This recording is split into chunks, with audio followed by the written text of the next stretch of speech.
The overall goal of this procedure is to enable live cell imaging of Arabidopsis zygotes and embryos for visualizing the dynamics of their embryogenesis. This method can help answer key questions in the plant development field about how zygote asymmetry and embryo morphology are generated.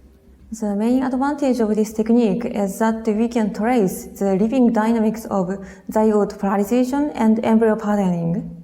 Visual demonstration of this method is critical, as the preparation of the micropillar device and the ovules are difficult to explain by text only.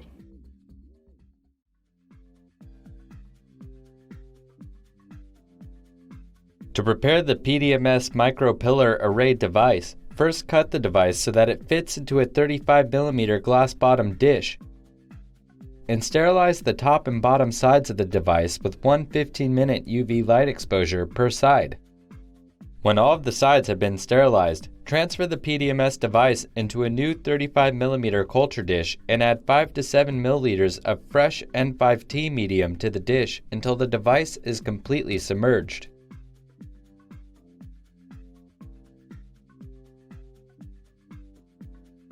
Then place the dish into a vacuum chamber and reduce the pressure, leaving the device in the vacuum until all of the air in the device has been replaced with medium.